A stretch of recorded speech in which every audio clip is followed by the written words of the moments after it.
His name is Makajan, which means Batman, master of the night. So vast is his territory that he spends a large part of his day patrolling it, meticulously leaving his scent on every point that, to him, represents a crucial landmark. The lions disregard his carefully laid, scented footprint, but they're not the animals he worries about right now. He's on the trail of a young female, Ntombi. She's been in estrus for several days, but she does need his strong genes to father her cubs.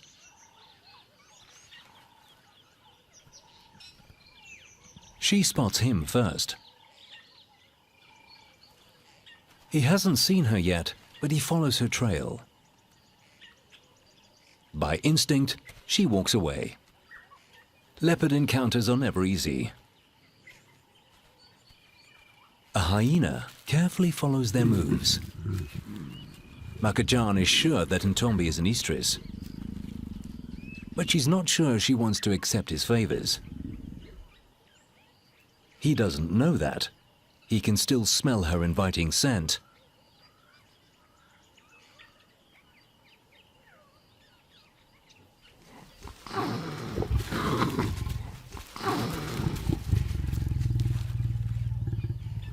Makajan realizes that he's not going to win her over and leaves.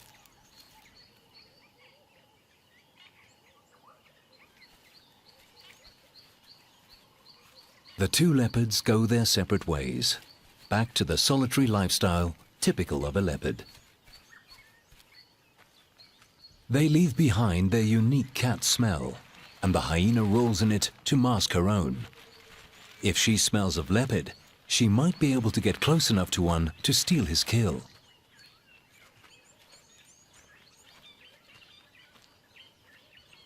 Ntombi is gone, but her scent lingers. He calls her, hoping that she hasn't gone far.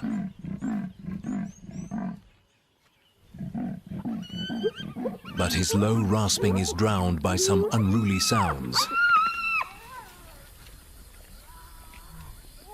Hyenas are ripping an impala kill apart.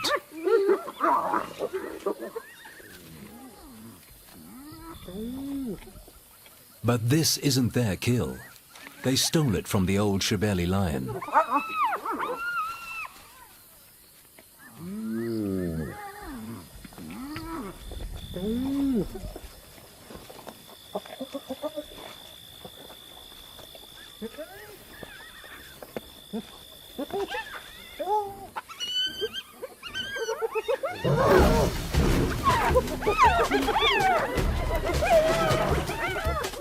Irritated, he takes it back.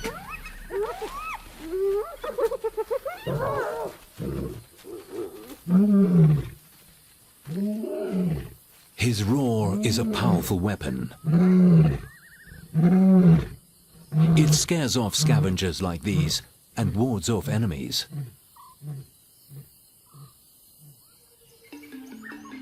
But how long before the three brothers realize that the old male's roar goes unanswered?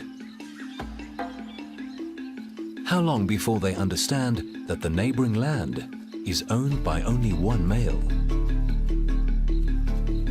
They are young and new to this game of territories, and for now, they are happy with their newfound kingdom.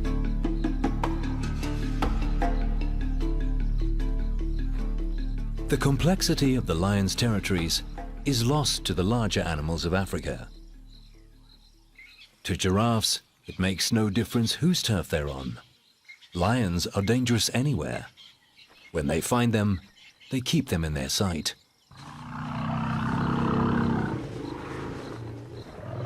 For the elephants, that's not good enough. Lions kill their newborns, so the further they make them run, the better.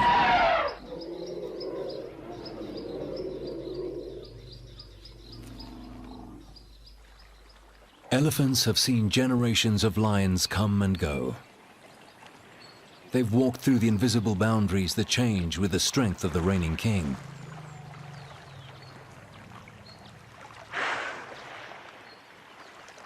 All this is unimportant to them.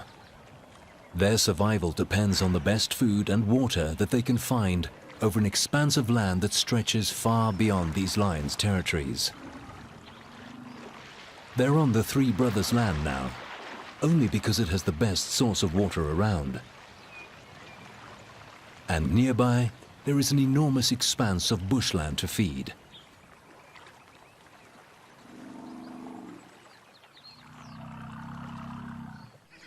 The old Shebele male takes some time out with his pride.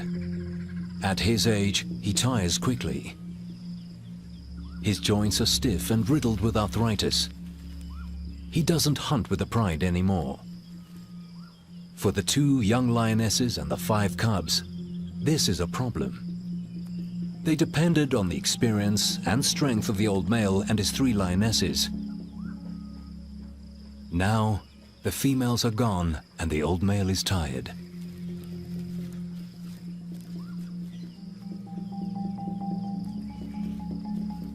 The Shebeles are in trouble.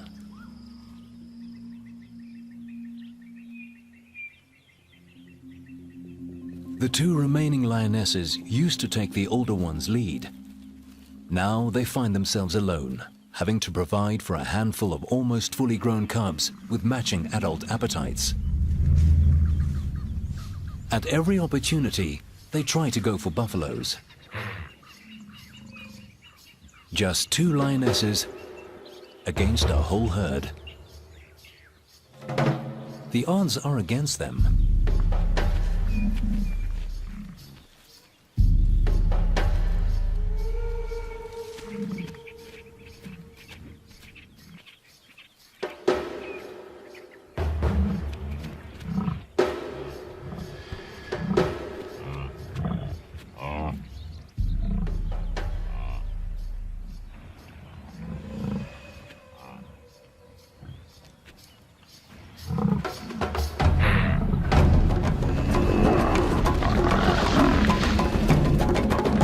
Inevitably, the lionesses lose. Despite being almost 2 years old, the cubs are of no use. They just don't know how to hunt because they missed out on some crucial guidance, usually given by the adults in the pride. It takes special skills to hunt buffaloes. Skills that the 3 brothers perfected during their nomadic years in Kruger. The sisters are desperate to be accepted by these males. They try all the tricks they know. Flirting seems to work. But the male is not sure what to make of this.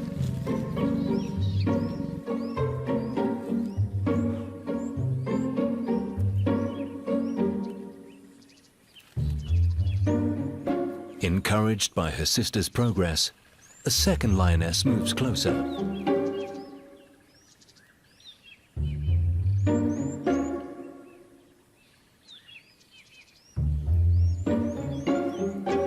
And her young son follows her.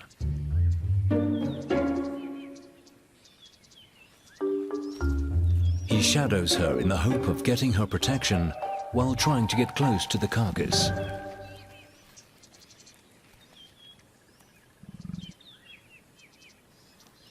The sisters' arrival has unsettled the brothers. They are unsure of what to do, fight them or accept them. The female scent is distracting.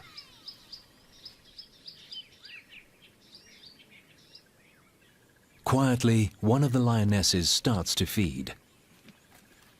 Her sister tries to move in too, but she's too fast for the lion's liking. Meanwhile, the one feeding eats as quickly as she can. And the male makes sure that the lionesses see who owns this kill.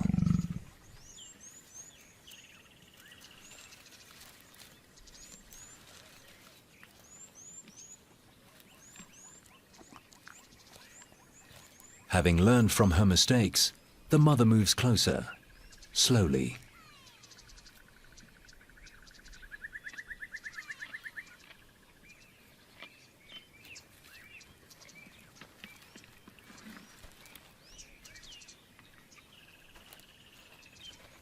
Her son follows.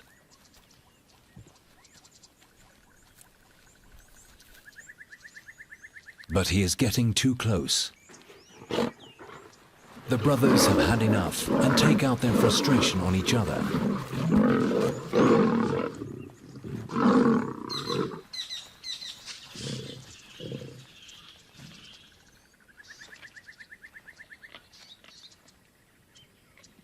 Undeterred, the lioness carries on feeding. But soon her time is up.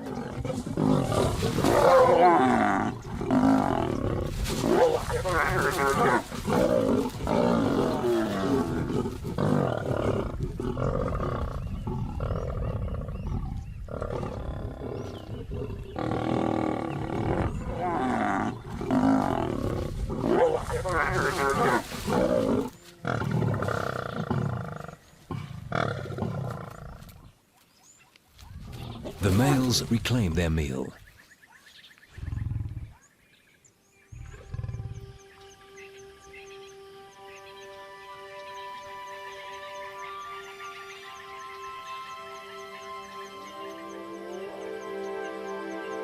Nearby, my own kill, well secured above ground.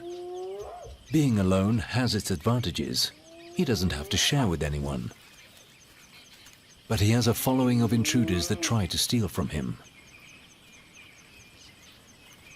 Hyenas are Makajan's plague. Almost every time he has a kill, they find him. And they are very patient thieves. He feeds into the night, dropping nothing but crumbs. Every little scrap counts. Eventually, the carcass will come apart and fall. But Makajan will not allow the hyenas to be around for that.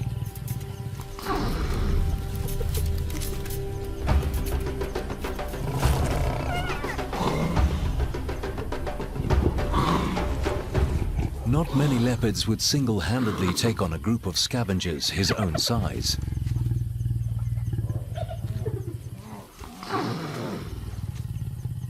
But he is a powerful cat, and the hyenas know when to back down. He settles at the bottom of the tree to ensure they do not return.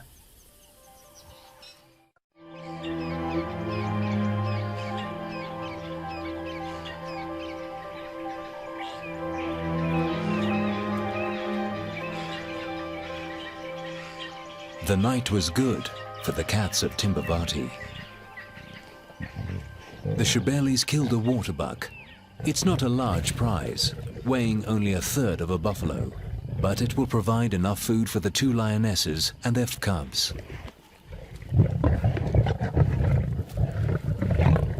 The youngest one is learning how to get her own piece of the meal. Her older cousin is more cautious. The little one submits to her mother, but she doesn't back down.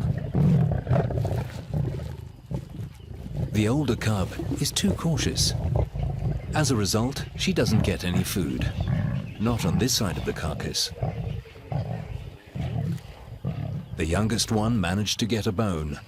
This time, it has more meat on it. The waterbuck provides just enough meat to go round. But soon, the Shebelis will be hungry again. Maintaining a territory is hard work, even harder when doing it alone. Despite the difficulties, the old Shebeli male has done very well on his own. But he's old and tired. His days as the king of his territory are numbered. It's a sad prospect, but a reality that all lions need to face towards the end of their lives. If he's lucky, he will have a dignified send-off, walking away alone to rest in peace. If he's not, he will face a bloody battle with the three young brothers. But the brothers have others that are keeping them distracted.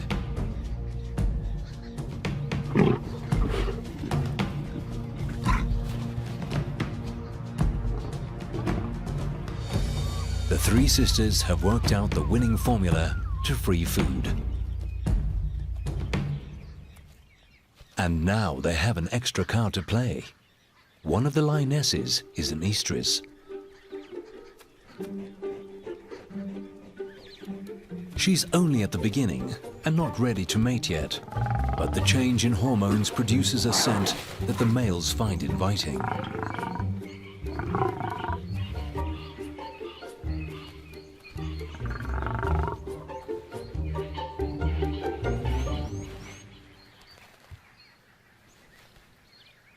The lioness is careful of the sudden attention and tries to keep the male at a distance. At the same time, she's hungry and wants to get close to the kill.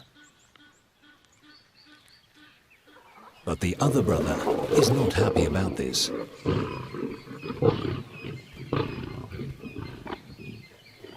The males seem to have mixed reactions to her altered state. This one finds her a threat, while the other one can't keep his eyes off her. A hyena arrives on the scene, but she doesn't stay long. There are too many lions around. Each brother protects his own prize. One the lioness, the other the kill.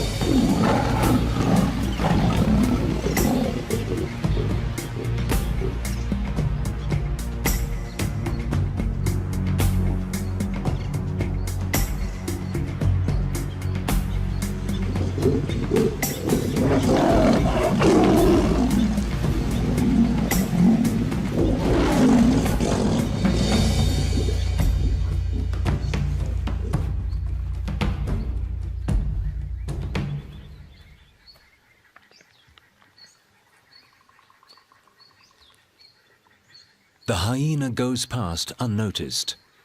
Between the lions and the leopards, she's sure to find another kill. With patience and a great sense of smell, she patrols their territories from corner to corner.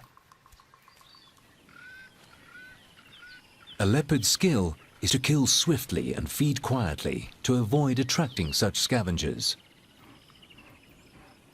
Ntombi has killed again. She returns to the tree where she stashed a duiker carcass. First, she checks that she hasn't been followed.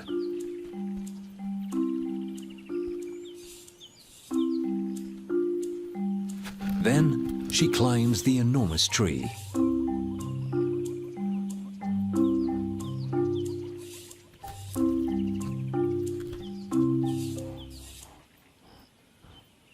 The kill is still intact and far from the reaches of scavengers. And yet Ntombi is nervous. She keeps looking to make sure she is alone. But, for reasons only known to her, she's not convinced that this is the best place to settle to eat.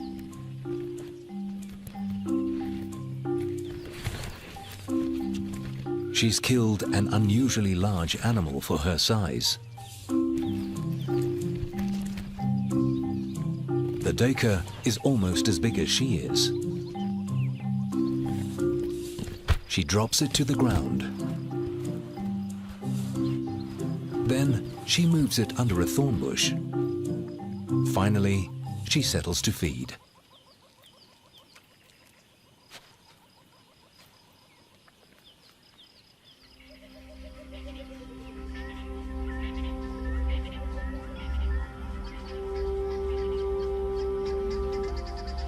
The cats of Timbavati hunt and kill day and night. Some, like Ntombi, kill often. Others, like the Shebelis, are not so lucky.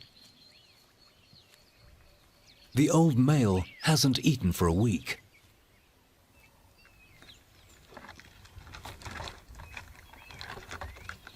Lately, he prefers to scavenge from other predators, and he'll try everything he can to steal a meal.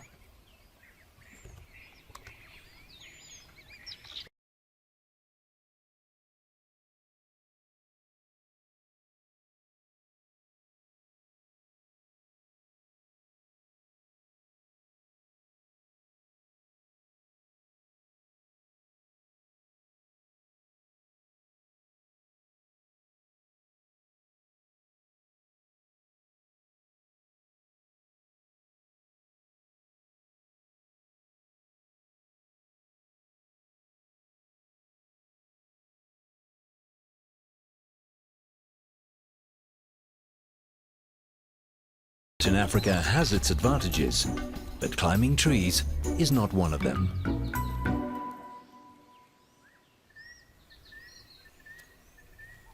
He'll have to forfeit this chance to eat.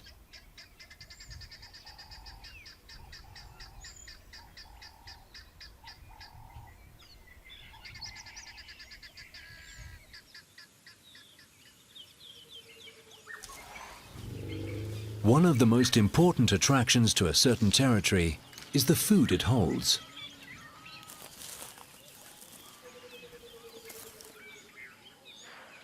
Grass, trees, and water attract the great herds.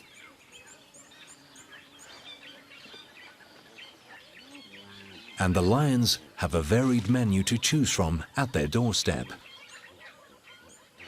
All they have to do is catch it.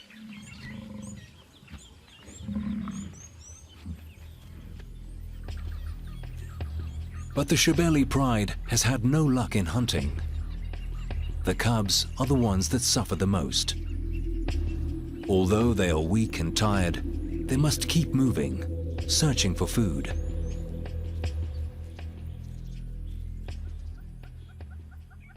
Finally, a lucky break. The Shebelis find the young female elephant. She died an untimely death. Her 1-ton body provides the Shebelis with the jackpot. The old male joins in. The pride let him feed first. They manage to tear the elephant's skin in one of the thinnest places. Most of it is 3 centimeters thick, but under its legs, it is paper thin. With such a large meal, the lions can afford to take their time in feeding. They will eat for the next 7 days and take time out to groom and cuddle. During this time, the old male will alternate between feeding here and patrolling the rest of his territory. When he finishes his turn, the cubs and their mother take theirs.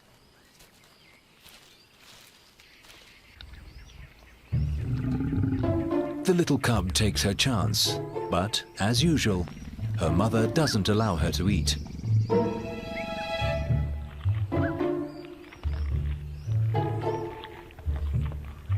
Vultures spot the dead elephant from kilometers away.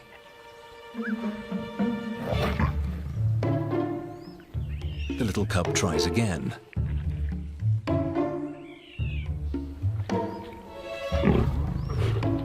She is relentless. But her mother will not let her get a bite.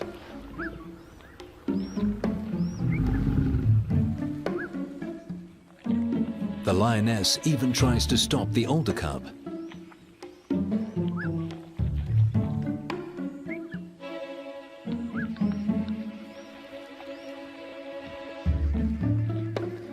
Finally, the grumpy mother walks away.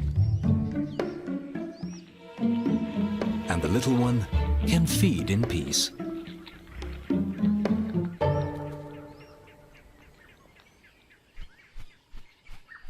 Every day, more vultures arrive on the scene. They wait patiently for the lions to finish with the elephant carcass. They know that eventually the lions will leave. Nevertheless, they test the lions.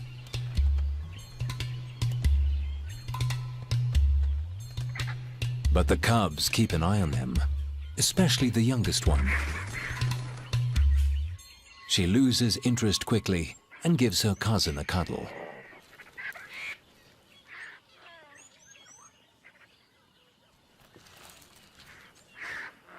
For the first time in many months, the cubs are well fed. They regain their strength and have enough energy to play.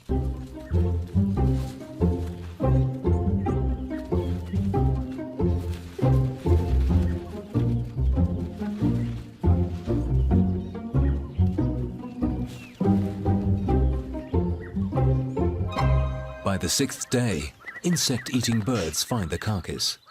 They are here to feed on maggots. Usually, their window of opportunity to pick out insects at a kill is very small, if at all. They cannot feed when the lions or the vultures are eating.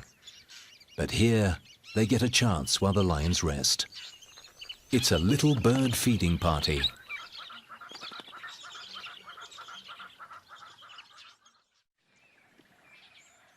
In the brothers' camp, the tables have turned. Now, it's the males that have to be careful in approaching the females, even though they have accepted them.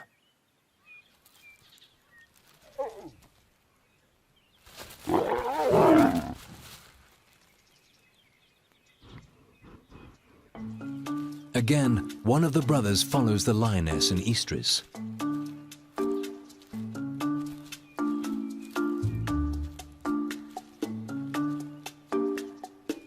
He carefully walks closer, but she will allow him to mate with her only when she is ready.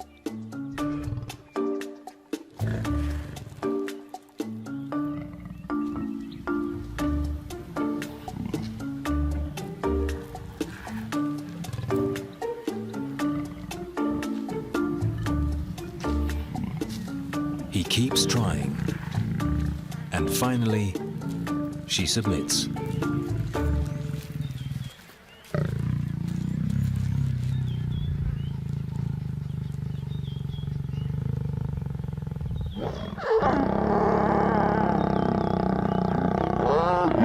Mating is quick.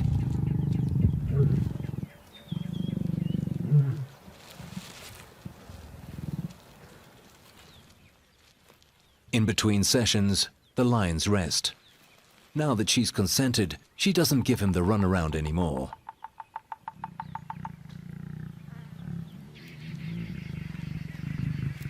They will mate several times an hour for the next few days.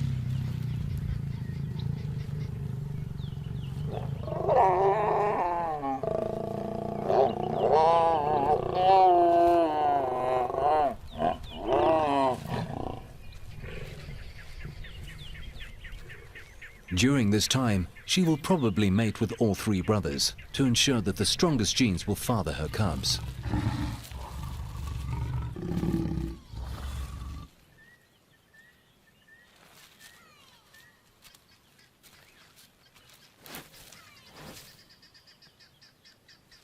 With this act, the three sisters that left the old Shebeli male cement their bond with the brothers.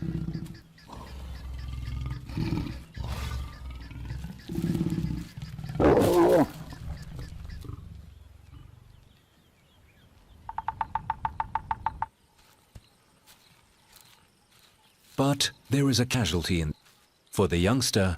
His mother and her sister's newfound partners pose a serious threat. To have any chance of surviving, he will have to leave the brothers' territory.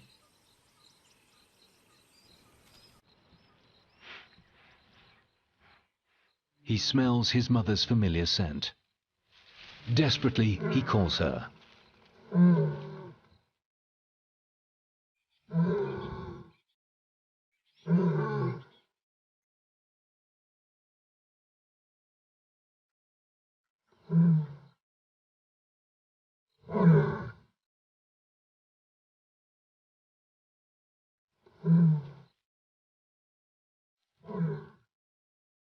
He looks for her. He listens for her familiar call. But she'll never respond. His mother is gone forever. Eventually, he resigns himself to his new fate. The hyenas seem to sense his vulnerability. They come in close for a better look.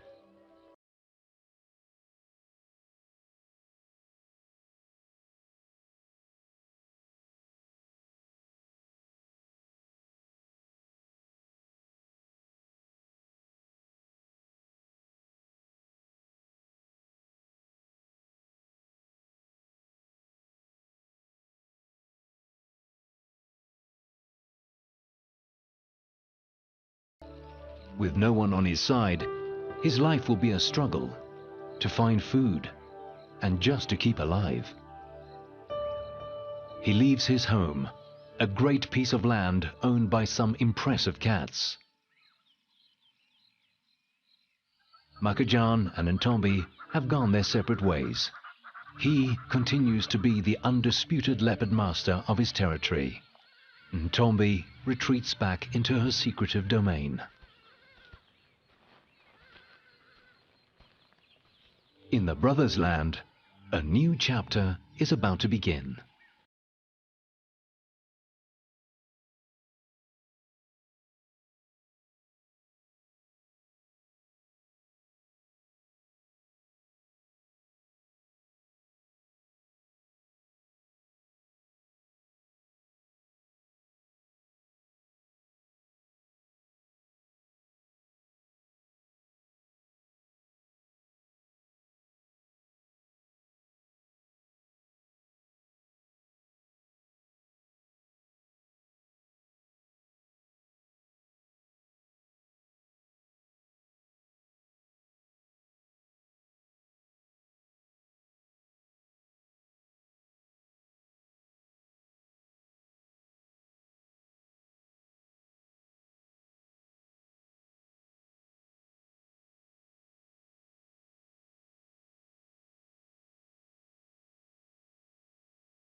With such strong fathers and a prime piece of land, the cubs are guaranteed to have a great start in life.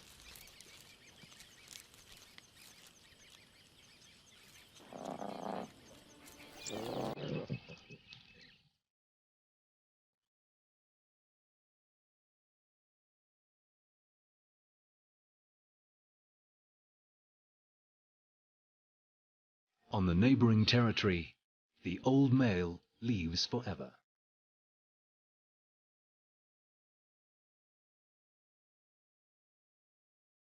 His reign is over, and he goes off to a private and dignified end.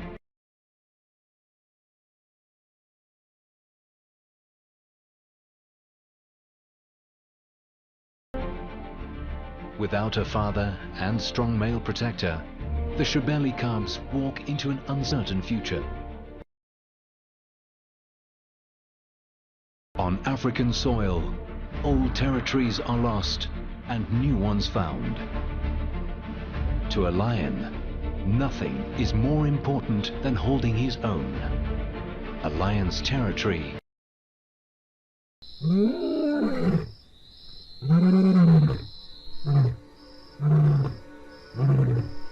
on African soil, territories mean everything. No other animal knows the importance of owning one more than the lions. Occupy a territory and you own the animals that trespass on it, their lives at the lion's mercy.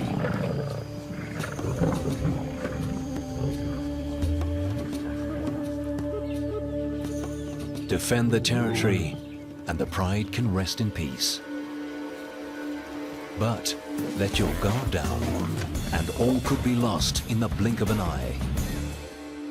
On African soil, a lion knows that his life depends on the territory he owns. It is the king's pride.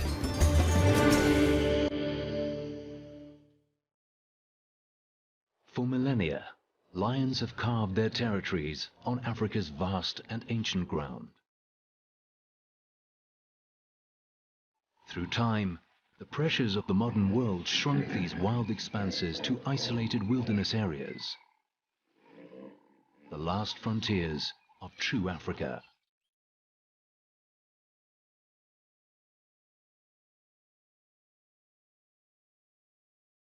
In South Africa, Kruger is the largest.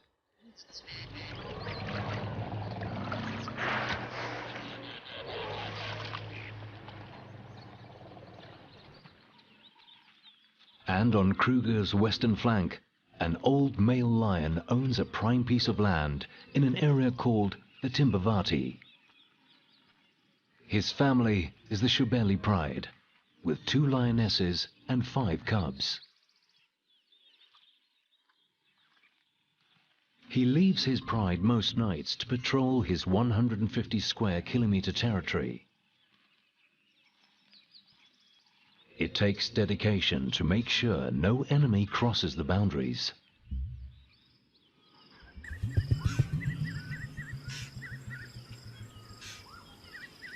But some nights, he gets distracted.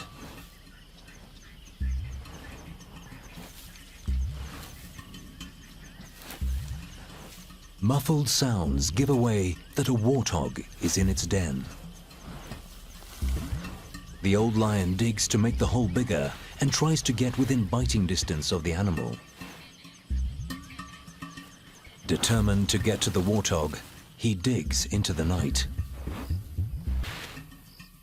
But his old muscles are not what they used to be. After a few hours, he gives up. He leaves the morning shift to the pride.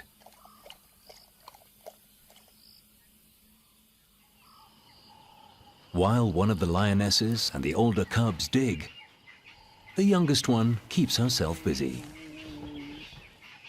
She's almost 6 months old and still supplements her diet with her mother's milk. For the rest of the pride, it's a waiting game. Listening for the slightest sound. Digging to enlarge the hole. Waiting.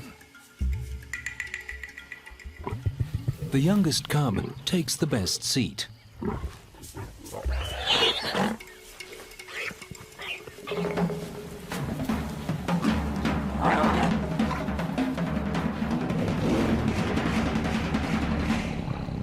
Within minutes, the boar is torn apart. 7 lions fight for their share. The 2 lionesses bully the cubs and take the largest pieces.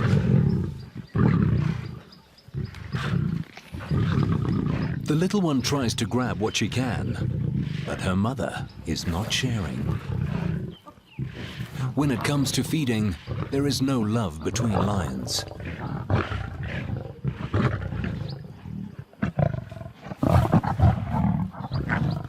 The young cub learns this quickly. The 40-kilogram warthog is too small to be a proper meal. Each lion grabs what it can get. In less than an hour, the kill is devoured. All that the youngest cub managed to grab is a bone.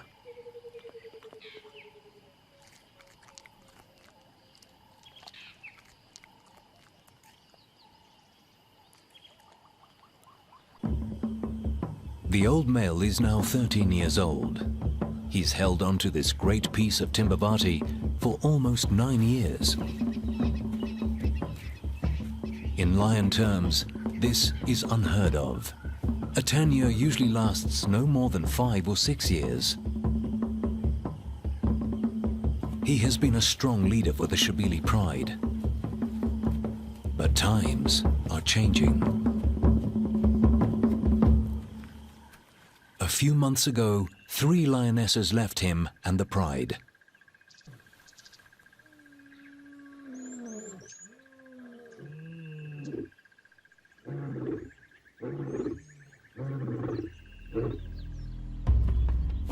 After roaming the expanses of Kruger, 3 brothers moved into the Timbavati and found an unattended piece of land south of Old Shabili territory. They have not crossed the invisible line into the old lion's turf. Not yet. The brothers are 4 years old. They are strong and confident. Every week, they kill a buffalo.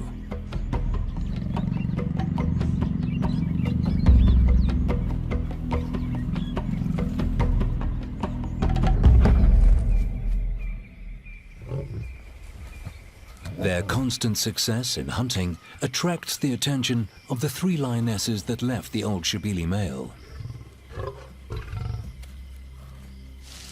The bravest one tests the brothers. It's a very bold move. It's the brother's kill, and as an outsider, she has no right to it. Submission is key.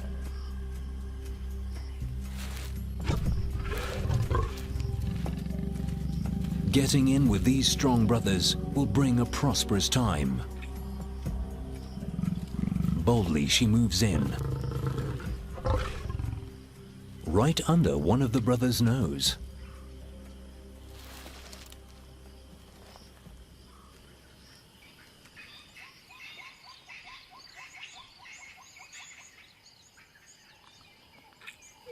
By morning, two of the sisters are still feeding, and there is a third lion with them, a young male, the oldest sister's son. His presence at the kill could jeopardize his mother and aunt's future relation with the coalition of males. By being here, he is taking a dangerous chance. The brothers return.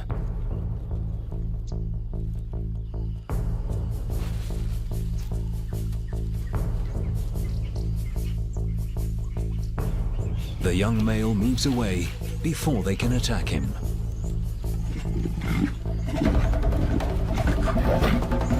The brothers claim their kill.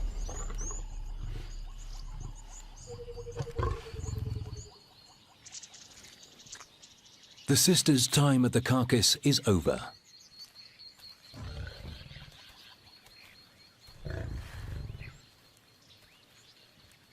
They now settle for some scattered bones, which they take a safe distance away from the brothers.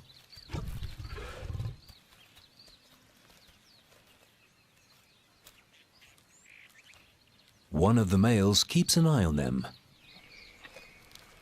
The young male hasn't moved far, but long term, if he stays, he will be killed because he is a male intruder on the brothers' land. He is a threat to their authority. They must chase him away.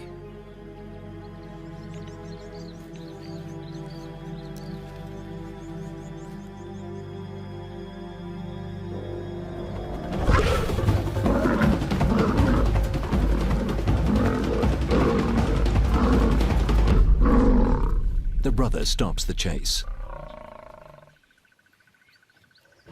This time, he is lucky to get away with just a bloody scratch.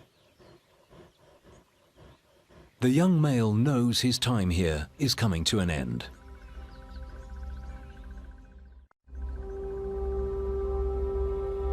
Out there, every hectare is owned by lions more powerful than he.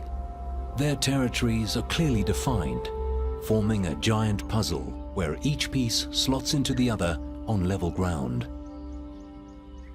But here, it's not that. There is a more obscure lair that belongs to another cat, a more elusive character, but by no means less impressive than the lions.